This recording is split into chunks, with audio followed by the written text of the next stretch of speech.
As a combat sports fan, it is obvious when a new generation is taking over. And that's something, as a hardcore fan, it might be hard to accept it because we all have our favorite fighters. But MMA is one of the shortest lived sports. And it's obvious this is the current situation of the UFC right now. The three perfect examples we can use to see that as a fact is Kamaru Usman, Alexander Volkanovski, and Israel Adesanya. These are three of one of the most dominant and active champions ever. But right now, they are all on a losing skid. Alexander Volkanovski lost his last fight by getting knocked out by Ilia Topuria. Before that, getting knocked out by Islam Makhachev. Kamaru Usman, same situation. 3-fight losing skid. Lost to Leon Edwards twice, and then Hamza Chimaev. Even though that was a robbery, it was a close fight, so can't really take that away. Same situation for Israel Adesanya. Lost to Imavov recently. Lost to Sean Strickland and Dricus Du Plessis. Now, as a fan, you can talk about why they lost and if they still have it and if they still got it, this and that. And I can agree with all the reasons. But as a promoter, that's not what you should be talking about.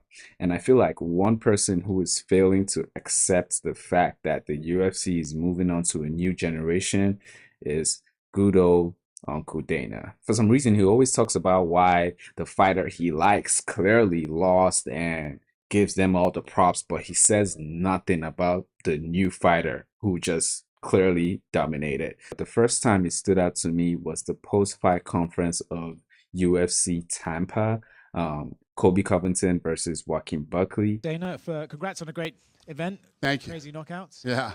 First of all, we'll start with Buckley. Amazing performance by him. Colby obviously suffered the cut, which kind of screwed him up. But give us your thoughts on that fight and how it played out. Yeah, I was curious to see how it would go if it went 5 rounds, if it went later in the rounds. No doubt that was a bad cut, but that fight doesn't get stopped in Vegas. That fight keeps going in Vegas. You think it could have gone? 100%. Right off the bat, he's asked how he thinks about how the fight went on. And of course, the person who asked the question mentioned the cut. Now, this is not a Dana White hate video. Dana White is a great promoter, arguably the best promoter ever. And I like Dana White. He knows what he's doing for the most part. But yeah, great guy. But just don't understand why he's focusing on the cut with Colby Covington. Joaquin Buckley in the fight against Colby Covington showed how dominant he was. He totally destroyed Colby, beat Colby's ass, and the cut happened. Now, the cut happened from the fight. It wasn't like a headbutt or anything, but the first thing Dana White is talking about is he's curious to know how the fight would have went on if they didn't stop it, and if the fight happened in Vegas, they wouldn't have stopped it, this and that. I'm like, come on. That's not the story of that fight. The story of that fight is Colby Covington doesn't really have it anymore, and the new generation is taking over. Joaquin Buckley totally dominated him. He's supposed to be talking about how Buckley looked good, how Buckley destroyed Colby, and everything he's saying is facts. Maybe if it was in Vegas, they wouldn't stop it. Curious to see how the fight was going because Colby does have good cardio, so he could have come back. I'm not saying anything he's saying is not true, which makes it a dilemma, right? Which causes the nuance, but that's not the story of what went on in that fight. What did you make of Buckley's performance? Since moving to welterweight, he's really improved. He's shown himself to be a real contender at that division. Yeah, listen, you go in and beat Colby Covington, it's a big deal. Love him or hate him, the guy's a dog. Fucking tough as nails. Took big shots to the body of the night.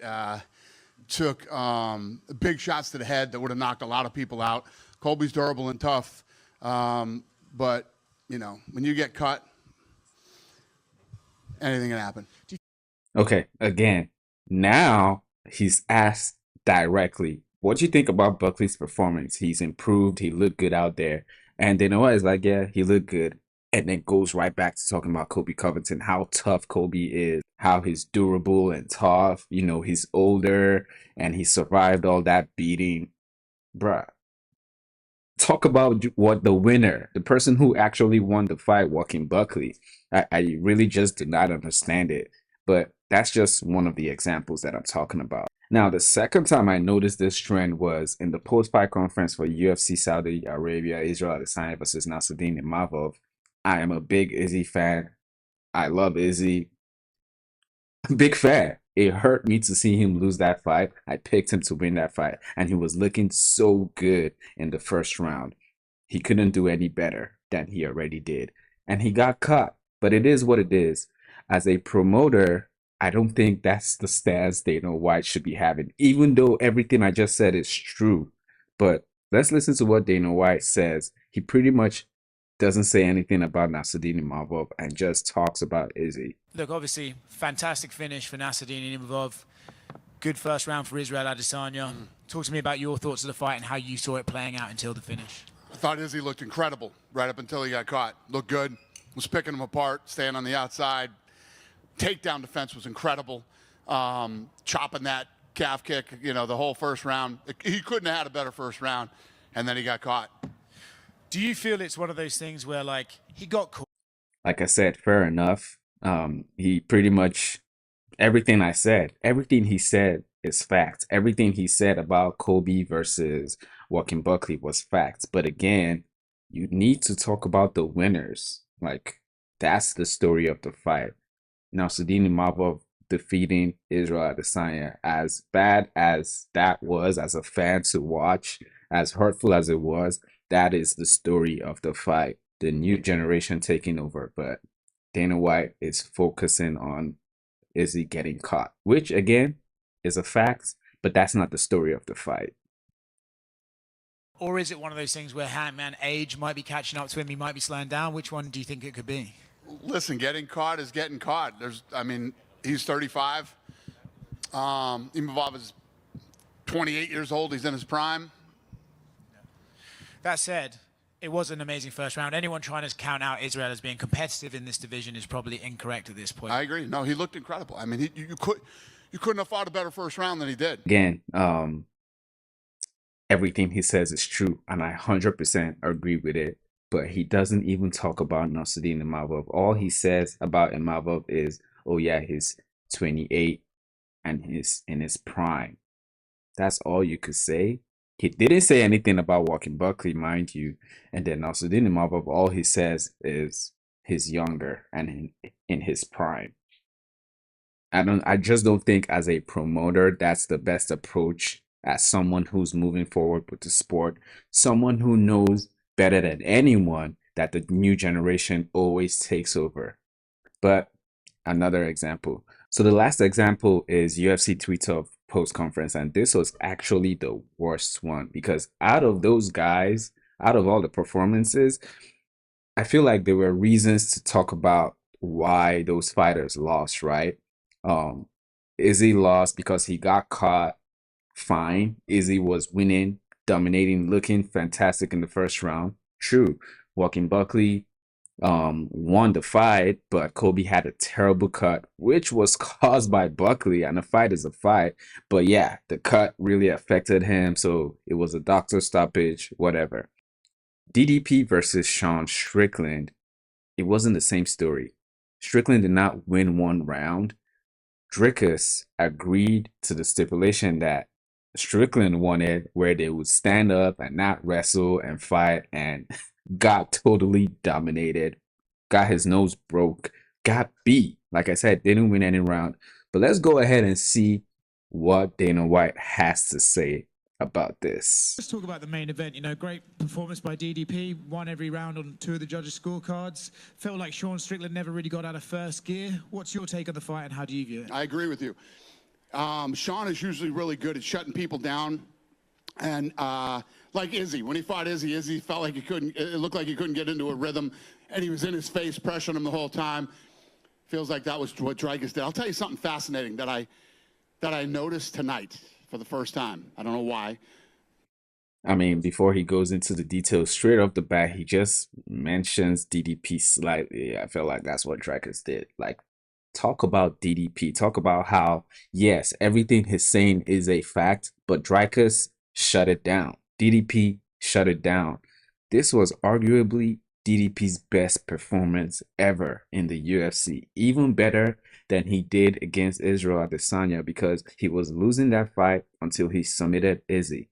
But Dana White is focusing on Sean Strickland and how tough he is. But hey, let's see what else he has to say. He might talk about Dricus. If you notice this. So Sean Strickland, the way that he acts leading up to fights, right? Normally when you have people who act the way that he acts, you see signs of it in a fight. Who is more focused, professional, and solid in a fight than he is? You know, when he gets hurt, no sticking out the tongue or no, that didn't hurt me, anything. The guy stays focused, keeps coming forward. There's never any hint of how he acts outside the octagon when he's in there. Absolute professional the whole time. I mean, again, everything he's saying is arguably true, but look at the passion he's talking about someone who lost a fight. I don't understand it. Sean Strickland is someone who sells a fight and sells the fight like he's going to fight like a madman. I'm gonna go to war for you guys, man, to the death. But then goes in there and just jabs and teeps. That's who Sean Strickland is. But Dana White is out here talking like Sean Strickland did this amazing, impressive thing by keeping it professional and still fighting composed when he's hurt. Like that's actually Sean Strickland when he talks on the mic. No, he talks like he's not gonna keep it clean. He's gonna fight like a madman, but then goes in there and keeps it so professional, like Dana White says. That's not even it sounds like a compliment when he's saying it, but that's not a compliment when you compare that to what Sean Strickland is saying. And if you didn't watch this fight, you would think Sean Strickland won the fight. If all you did was, miss the fight and you didn't see anything and you're just trying to see who won the fight with the post-fight conference, you would actually think Strickland won. He hasn't mentioned Dricus, but again, let's see if he does. It's actually fascinating. I don't know if I've ever seen that with a guy who acts the way he does leading up to fights. It must just be his happy place or something. Huh? It must be his happy place. I don't know. Or this is all, you know what I mean? I've never seen a guy so solid and professional. Gets his nose broke, snaps it back into place and keeps fighting. Gets hit with some nasty shots. When he gets hit with big shots, he doesn't start shaking his head and doing all the goofy things that people like that do. I mean, you can go into any combat sport and you've seen it. Nobody is more professional during the fight than this guy is. It's fascinating, actually. And another thing on Strickland as well that I think all the again, still rambling about how good Strickland is and how tough he is and how he kept it professional. Not one thing about your champion Dricus, who is literally building one of the best resumes in the middleweight division. I think he has like one more win to be arguably the second best ever or the third best at least. But he's talking about Strickland and how professional and tough he is. As a promoter, it just doesn't make sense. If you're a Strickland fan, totally makes sense. That's what you want to talk about, But as a promoter, I don't see how you have this type of situation and all you're talking about is how professional Strickland kept it when he's losing a fight.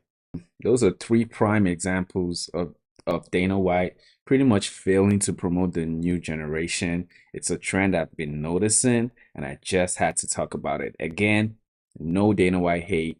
A great promoter, knows what he's doing, knows how to promote fights, done so many great things, but you got to call a spade a spade. But let me know what you guys think in the comments. Do you think Dana White is failing to promote the new generation, or is he legit in praising the past guys?